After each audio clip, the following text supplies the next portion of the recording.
Hello everyone, नमस्कार सगळ्यांना. मी doctor Suchita, माझ्या द क्रोशेटिंग डेंटिस्ट या यूट्यूब चॅनलमध्ये तुमचं खूप खूप स्वागत करत आहे. तर बघा, आजच्या एपिसोडमध्ये आपण ही सुंदर अशी स्क्रंची बनवण्याचं शिकत आहोत.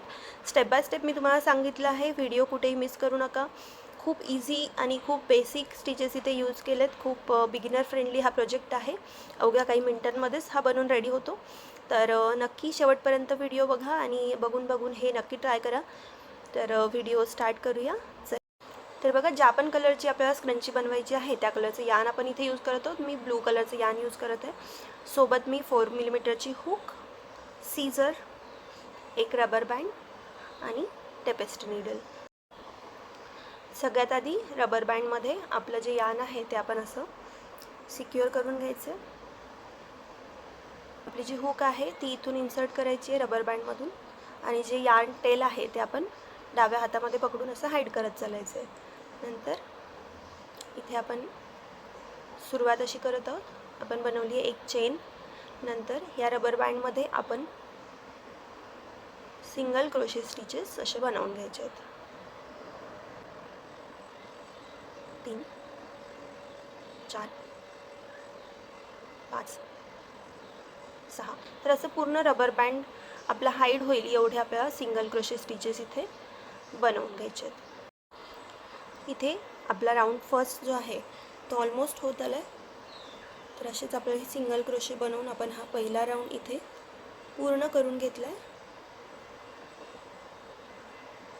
आणि जो आपला फर्स्ट स्टिच आहे हा, इथे आपण आपली हुक इन्सर्ट करून एक स्लिप स्टिच असा बनवून घ्यायचा आहे. तर आपला हा फर्स्ट राऊंड इथे पूर्ण झाला आहे. आता राऊंड 2ची सुरुवात बघा. 1 2 3 3 चेन बनवायचे आहेत याला आपण. आणि त्याच जागेमध्ये आपण एक डबल क्रोशे असा स्टिच बनवून घ्यायचा आहे. तर बघा, एका स्टिचमध्ये हे 2 डबल क्रोशे आपण बनवलेत. स्टिच कसा बनवायचा? हुक आपण अशी ही पोझिशनमध्ये पकडली आहे. यान ओव्हर करायचं आहे. जो नेक्स्ट स्टिच आहे इथे याच्यामध्ये परत बघा, यान ओव्हर या जागेमध्ये इन्सर्ट करून आपलं यान काढून घ्यायचं आहे. आता 3 जे लूप्स आहेत ते आपल्या हुकवर आहेत. यान ओव्हर करून पहिल्या दोघांमधून काढून घ्यायचं आहे. परत यान ओव्हर करून ह्या दोघांमधून काढून घ्यायचं आहे. तर असे आपले इथे पण हे 2 डबल क्रोशे स्टिचेस इथे बनलेत. नेक्स्ट स्टिचमध्ये पण 2 डबल क्रोशे स्टिचेस इथे बनवायचे आहेत. 1 आणि हा 2. तर प्रत्येक सिंगल क्रोशे स्टिचमध्ये आपण 2 डबल क्रोशे स्टिचेस असे बनवत जायचे आहेत आणि हा राऊंड कंप्लीट करायचा आहे. लास्ट सिंगल क्रोशेमध्ये मी हे 2 डबल क्रोशे इथे बनवून घेत आहे आणि असा आपला हा राऊंड इथे पूर्ण झाला आहे. आता आपण काय करायचं आहे, जे चेन 1 2 3 ज्याला आपण as a double crochet count केलं होतं त्या पहिल्या तिसऱ्या चेनमध्ये आपण एक स्लिप स्टिच बनवून हा राऊंड इथे कंप्लीट करून घ्यायचा आहे. फर्स्ट राऊंड आपला सिंगल क्रोशेचा होता. नंतर आपला हा दुसरा राऊंड आता इथे आपण पूर्ण केला आहे. राऊंडच्या शेवटी आपलं वर्क हे असं दिसत आहे. तर तिसऱ्या राऊंडसाठी बघा आपण काय करत आहे. चेन 1 2 3 3 चेन बनवल्यात. याला आपण as a double crochet count करणार आहोत. नंतर एक चेन बनवायची आहे जी चेन स्पेस म्हणून काम करेल. इथे आपण चेन 1 स्पेस बनवला आहे. आता आपण जो आपला फर्स्ट डबल क्रोशे होता नेक्स्ट त्याच्यामध्ये एक डबल क्रोशे इथे बनवायचा आहे.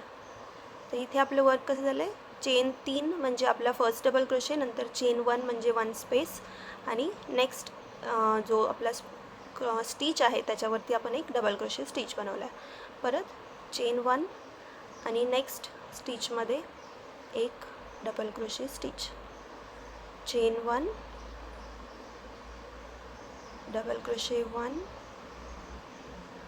चेन 1 डबल क्रोशे 1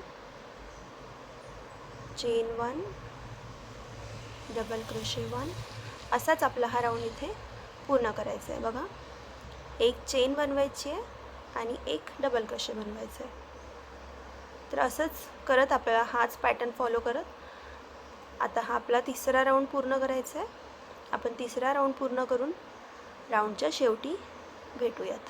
आपण थर्ड राऊंडच्या शेवटी पोहोचलो आहे. बघा, चेन 1 आणि जो आपला लास्ट हा स्टिच आहे त्याच्यामध्ये आपण एक डबल क्रोशे स्टिच बनवला आहे, चेन 1 आणि जी आपली 1 2 3 थर्ड चेन आहे त्याच्यामध्ये आपण एक स्लिप स्टिच बनवून हा तिसरा राऊंड इथे पूर्ण केला आहे. बघा, तिसऱ्या राऊंडनंतर आपलं जे वर्क आहे ते काही असं दिसत आहे. आता फोर्थ राऊंडसाठी आपण परत चेन 1 2 3 3 चेन बनवायचे, नंतर चेन 1 स्पेससाठी एक चेन बनवायची आणि जो आता आपला पुढचा डबल क्रोशे स्टिच आहे त्याच्यामध्ये एक डबल क्रोशे स्टिच असं आपण बनवायचं आहे.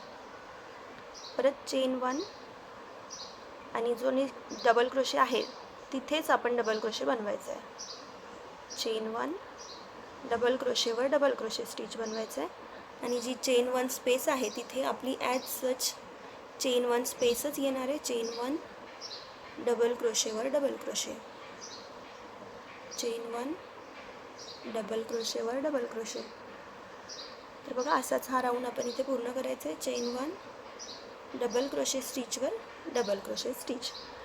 तर आपली ही थोडी जाळी आता बघा इथे दिसायला लागली आहे. असाच आपण हा चौथा राऊंड इथे पूर्ण करून घेऊया. आता बघा, आपण ह्या चौथ्या राऊंडच्या आपल्या शेवटी पोहोचलो आहे.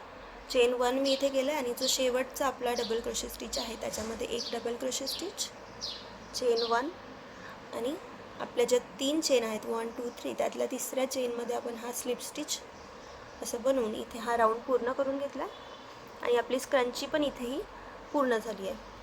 आता चेन 1 बनवून घेते आणि जो एक्स्ट्रा यार्न आहे आपला तो कट करून घेऊयात. तर बघा, अशी आपली ही स्क्रंची इथे बनवून रेडी आहे. आता हा जो एक्स्ट्रा धागा आहे हा आपण हाईड करून घेऊ आणि जी फिनिशिंग आहे स्क्रंचीची ती इथे आपण करून घेऊयात.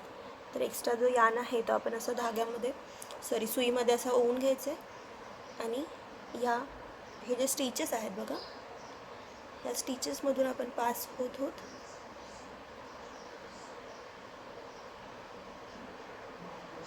असा हा आपला जो धागा आहे तो हाईड करून घ्यायचा आहे.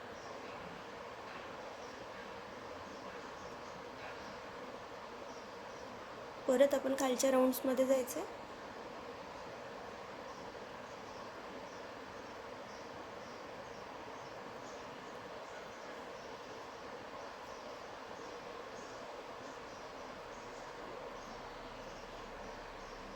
आणि इथून आपण हा धागा पूर्ण या सिंगल क्रोशे स्टिचेसमध्ये असा हाईड करून घेऊयात आणि जो एक्स्ट्रा धागा आहे तो इथून कट करून घेऊ. तर बघा, फिनिशिंग नंतर आपली ही सुंदर स्क्रंची इथे रेडी आहे. अशी छान जाळी जाळी इथे दिसत आहे. आपल्याला जर वाटलं तर आपण अजून हे जाळीचे 1-2 राऊंड्स आपल्या इच्छेनुसार वाढवू शकतो, म्हणजे ही अजून थोडी मोठी होईल. पण मला एवढी सफिशियंट वाटत होती 4 राऊंडसाठी, तर मी एवढीच स्क्रंची बनवून इथे स्टॉप घेतलं आहे. तुमची इच्छा असेल तर तुम्ही अजून 1 किंवा 2 राऊंड्स असेच सेम पॅटर्नमध्ये वाढवू शकता. तर बघा, अतिशय सुंदर स्क्रंची आपण ह्या आजच्या व्हिडिओमध्ये शिकलो आहे. खूपच बेसिक स्टिचेस इथे यूज केले आहेत. तुम्ही जर बिगिनर असाल तरी पण तुम्ही बनवून बघू.